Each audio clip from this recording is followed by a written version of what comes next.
네, 우리는 하이델베르그 교리문답 가운데 이제 마지막 부분인 주기도문에 대한 부분들을 함께 나누고 있습니다.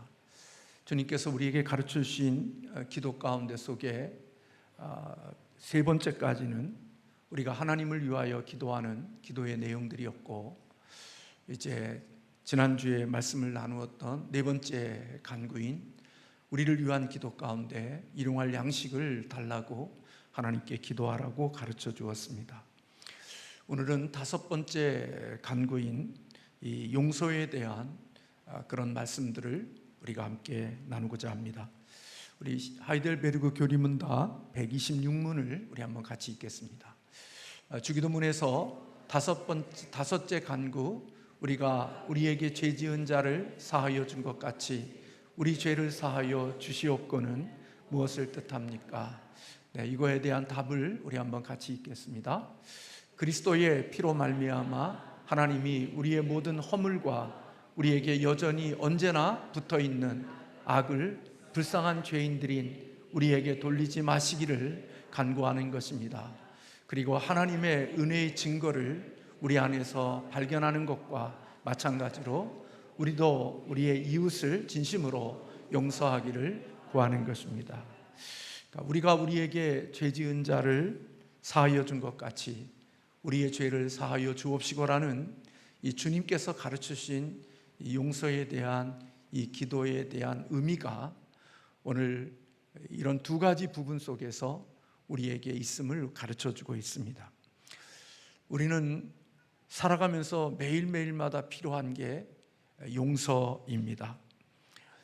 야고보는 우리 인간은 모든 실수가 많은 자라 그렇게 말씀하고 있죠. 야고보서 3장 2절의 말씀에 보면 우리가 다 실수가 많으니 만일 말의 실수가 없는 자라면 그는 온전한 사람이다 그렇게 말씀하고 있습니다.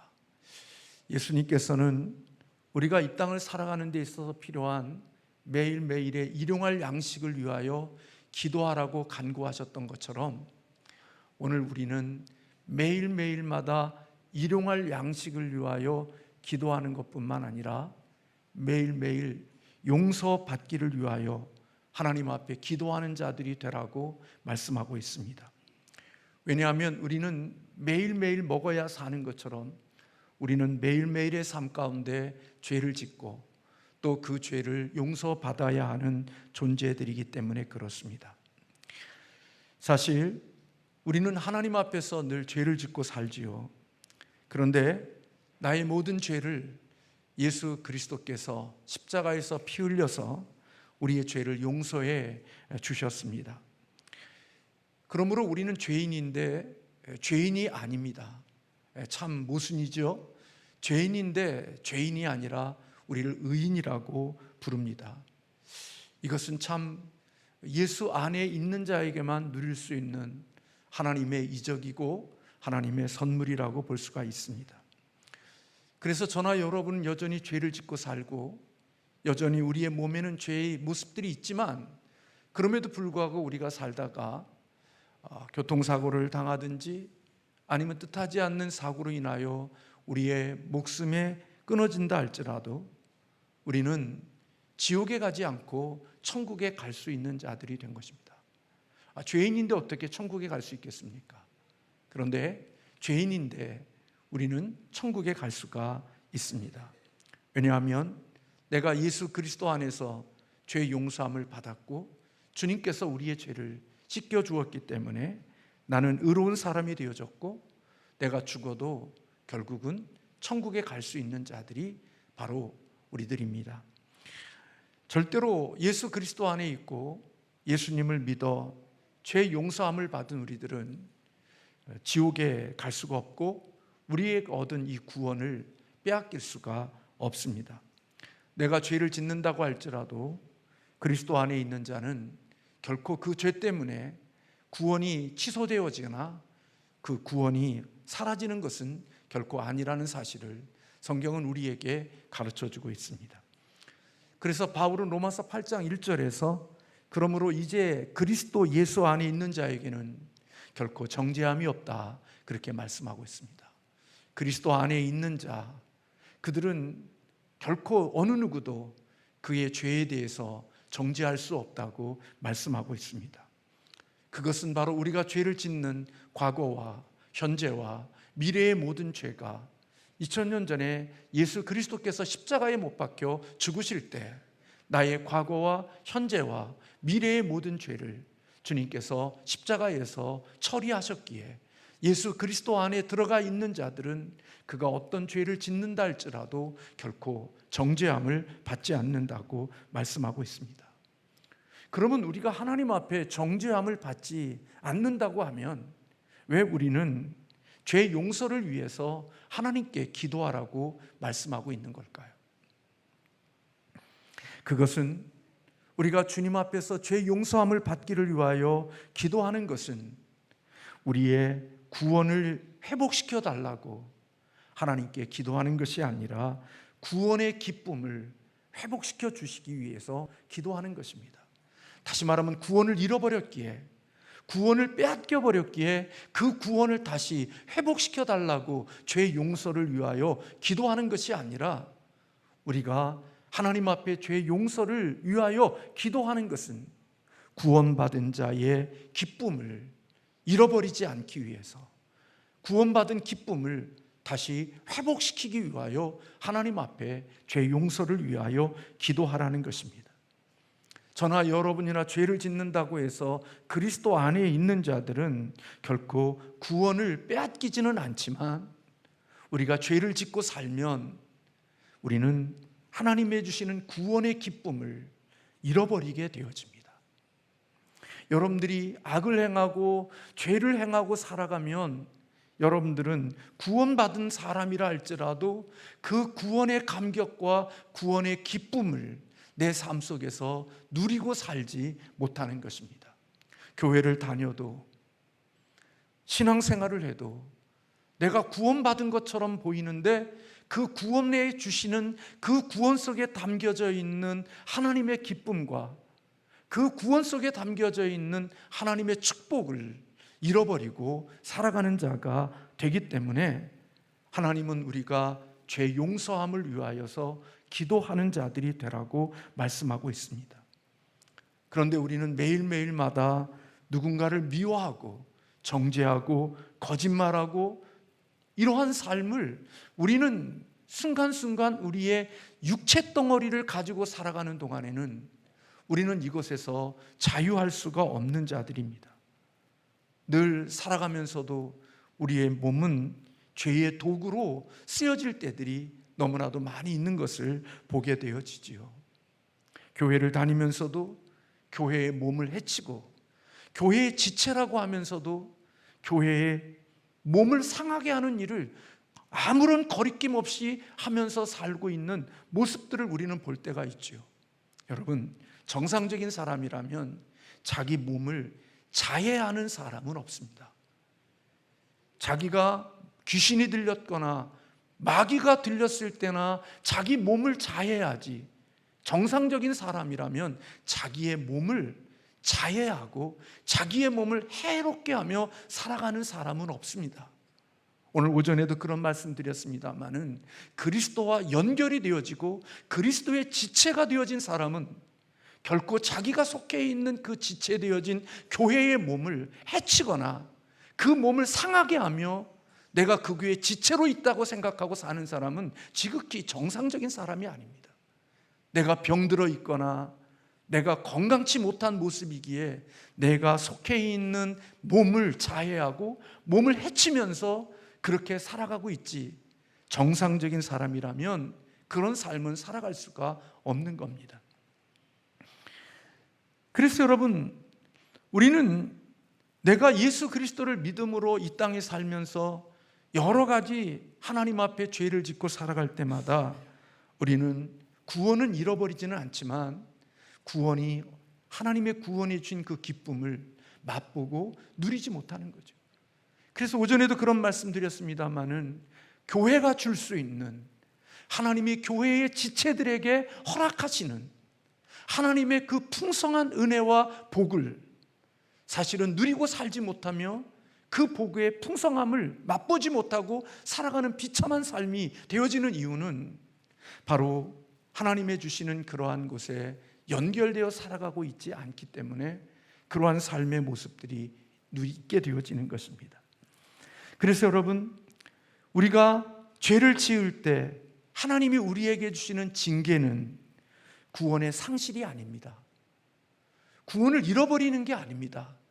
저나 여러분이 예수 그리스도를 믿는 우리가 죄를 짓고 우리가 하나님 앞에 죄악을 행할 때 우리의 죄는 진짜 그리스도 안에 들어와 있는 사람이라면 구원의 상실은 일어나지 않습니다. 무엇이 없어지느냐? 영적인 구원의 기쁨을 잃어버리는 자가 되어지는 것입니다. 다윗이 우리아의 아내 밧세바를 범한 후에 하나님께 기도하는 회개의 기도가 시편 51편 속에 그의 회개의 기도가 담겨져 있습니다. 그가 분명히 인간 우리아의 아내 밧세바를 범했고 우리아에게 죄를 범했음에도 불구하고 그는 하나님 앞에 내가 죄를 범하였다고 말하면서 그는 시편 51편 12절에서 그렇게 하나님께 기도합니다. 주의 구원의 즐거움을 내게 회복시켜 주시고 자원하는 심령을 주사 나를 붙들어 달라고, 내게서 성령을 거두지 마옵시고 구원의 즐거움을 빼앗기지 않게 해달라고 하나님께 기도하는 다윗의 기도를 우리는 볼 수가 있습니다. 여러분들이 이 땅을 살면서 하나님이 기뻐하시는 일을 행하고 살 때에는 여러분들이 구원받은 자로서의 기쁨과 구원받은 자로서의 즐거움을 누리며 유쾌한 신앙생활을 하고 살았을 것입니다. 그러나 어느 순간 내 마음에 하나님이 원하지 않는 죄악과 하나님이 기뻐하지 않는 마음과 생각을 가지고 살아가는 순간부터 하나님이 그에게 주었던 구원의 기쁨과 즐거움과 유쾌함들이 자기의 마음속에 영혼 속에서 사라지게 되는 것을 맛보게 되어집니다. 그래서 교회를 다니면서도 구원받은 자의 기쁨이 뭔지, 그리고 구원을 얻은 자의 즐거움을 누리며 살아가는 신앙이 되어지지 못하는 것입니다.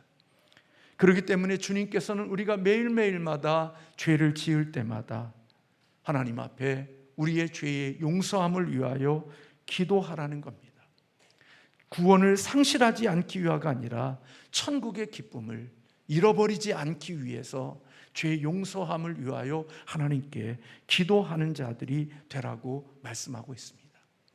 관계의 끝이 아니라 교제의 끝이, 교제가 없는 삶의 초라함이 우리의 삶에 있지 않기 위하여 용서를 구하는 자들이 되라고 말씀하고 있는 것입니다.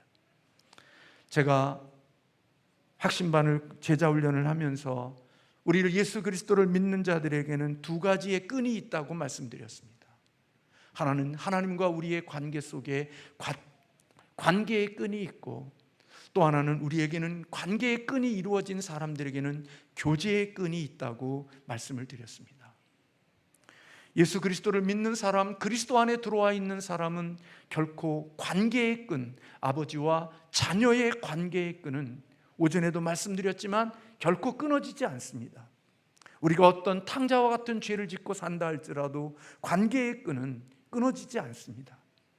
하나님이 우리를 붙들고 계시기에, 우리를 구원해 주셨기에 결코 그 사람에게는 아버지와 자녀로서의 관계의 끈은 끊어지지 않습니다. 그러나 우리가 죄를 짓고 살고 아버지가 좋아하는 일들을 행하지 않고 악을 행하고 내 마음대로 인생을 살게 되면 교제의 끈은 끊어질 수 있습니다. 이 교제의 끈이 끊어지게 되어지면 아버지와 자녀로서의 느낄 수 있고 경험할 수 있는 그러한 풍성함이 내 삶 속에서 단절되어지는 일들이 있게 되어집니다. 그래서 아버지의 자녀로서 살지만 아버지의 자녀의 특권이나 아버지의 자녀로서의 삶의 누림이 그 삶 속에 없게 되어지죠.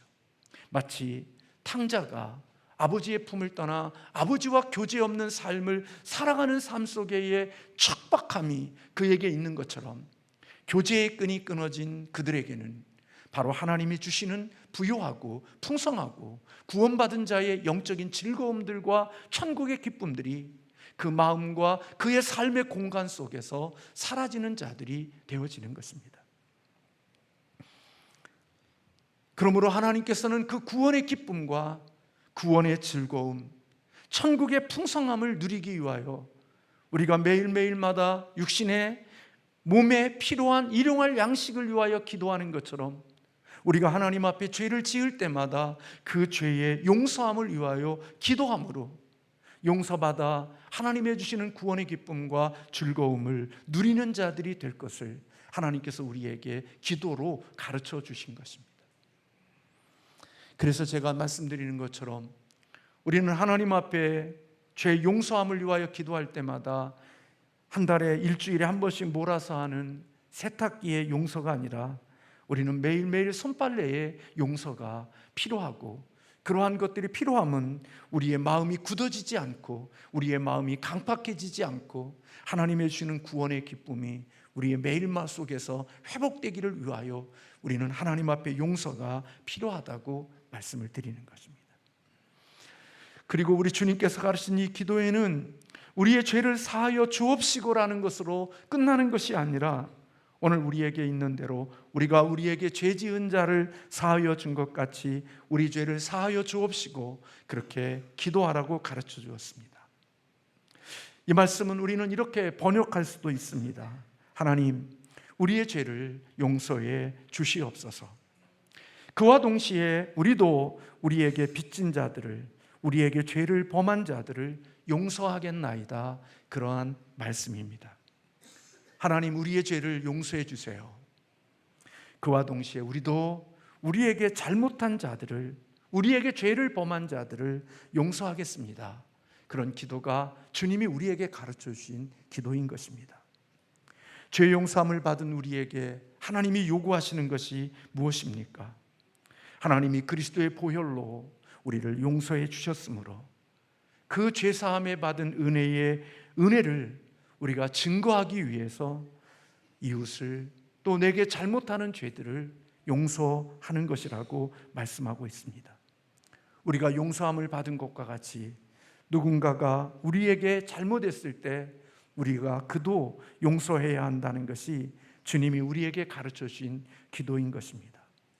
사람들이 잘못을 뉘우치고 용서를 구할 때마다 우리는 기꺼이 용서하는 사람들이 되어야 한다는 것입니다.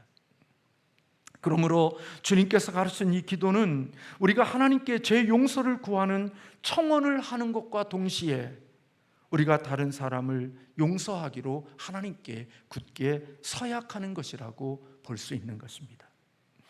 예수님은 형제가 내게 잘못할 때 몇 번 용서해 주어야 하느냐고 묻던 제자 베드로에게 주님께서 70번씩 7번이라도 용서하라고 가르쳐 주셨습니다.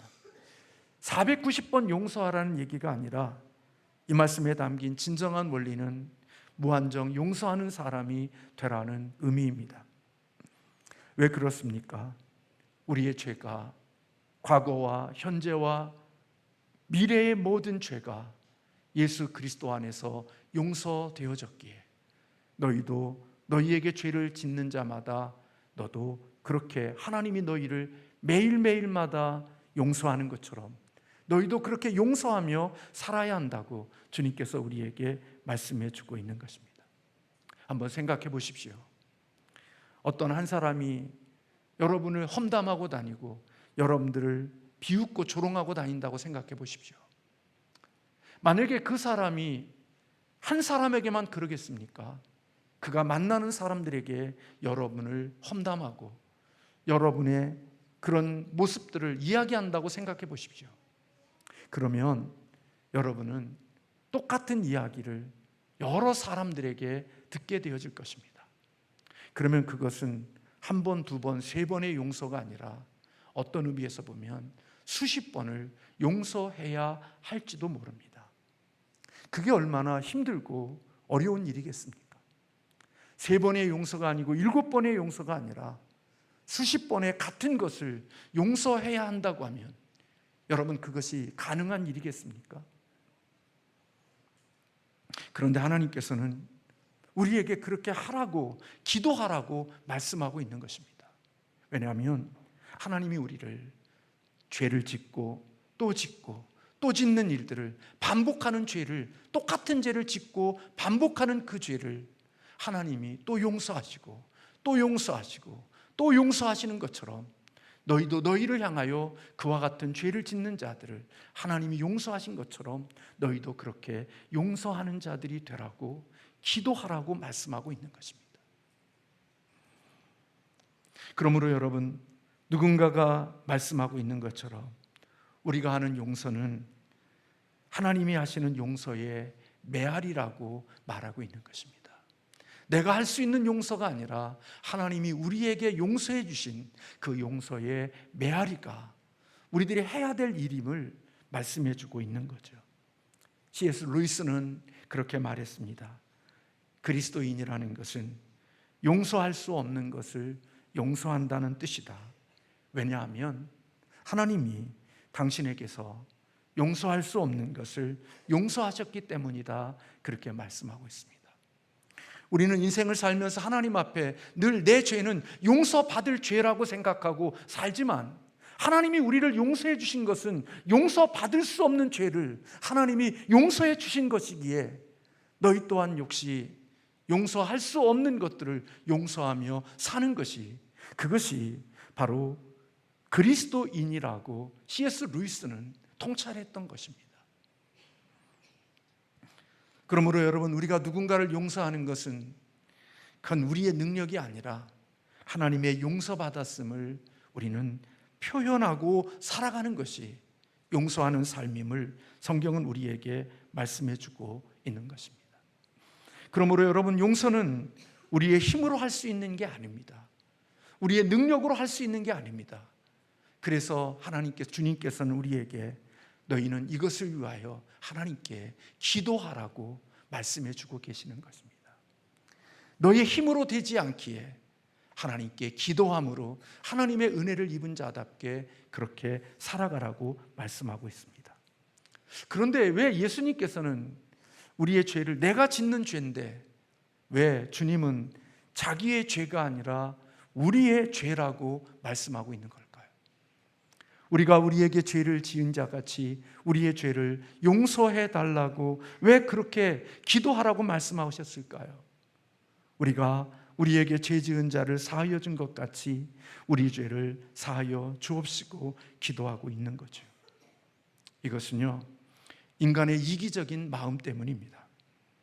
인간은요, 좋은 것, 상급 같은 것, 이런 것들은 공유하기를 원해요.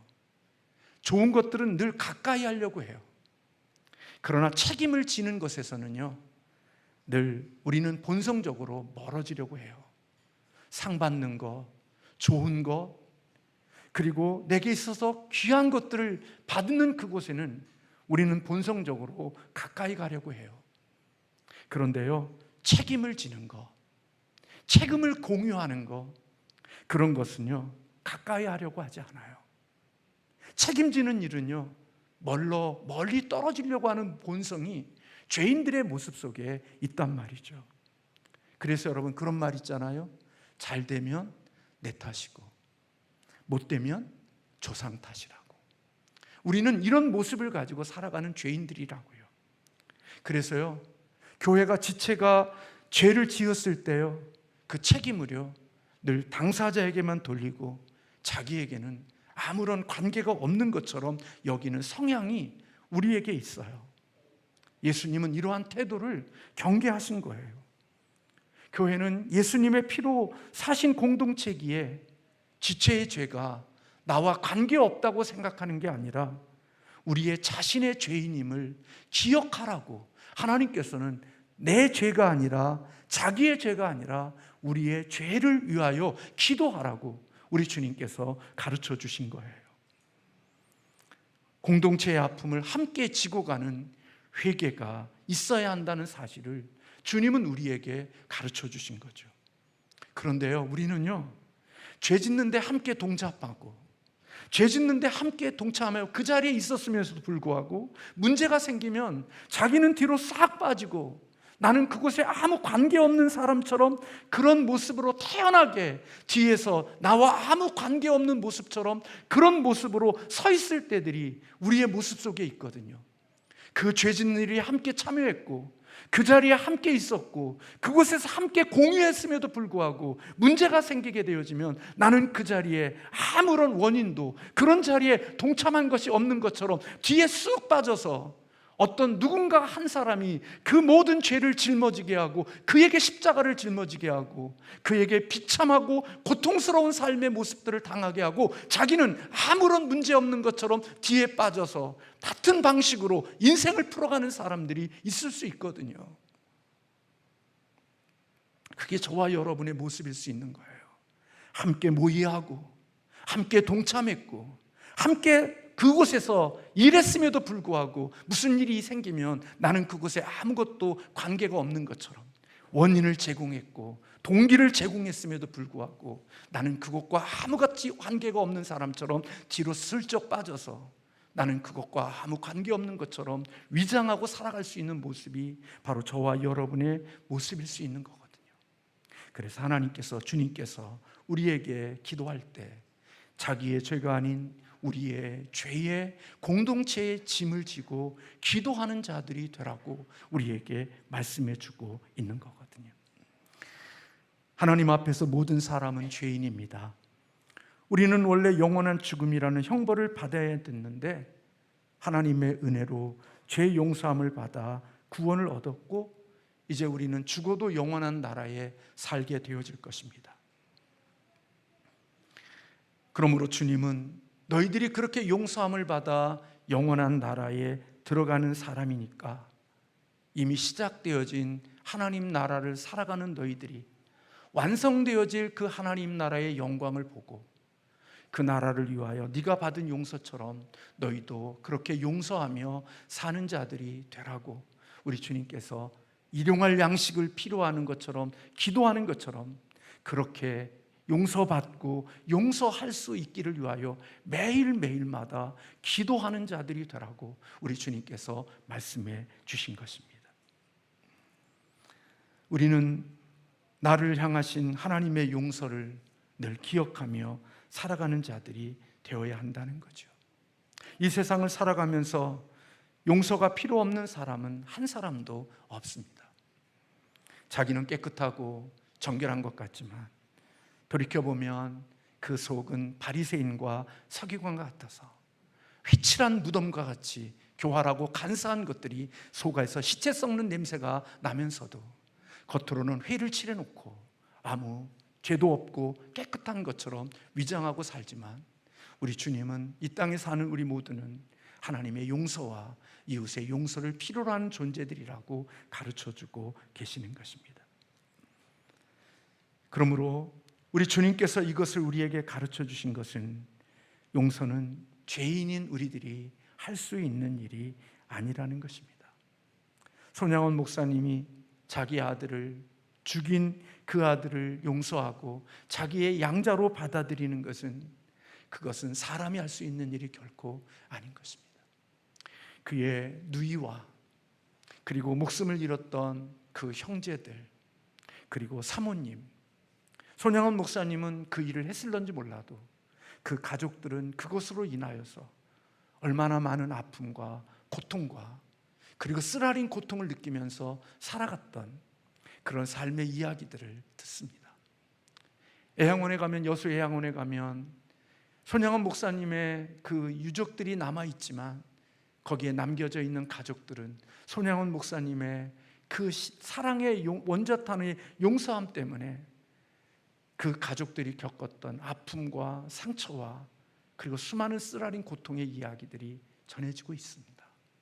그만큼 용서라는 것은 우리가 할 수 있는 일이 아닌 것입니다. 어제 용서하고 또 용서하고 또 용서한다는 것, 그것은 우리의 힘으로 불가능한 일입니다.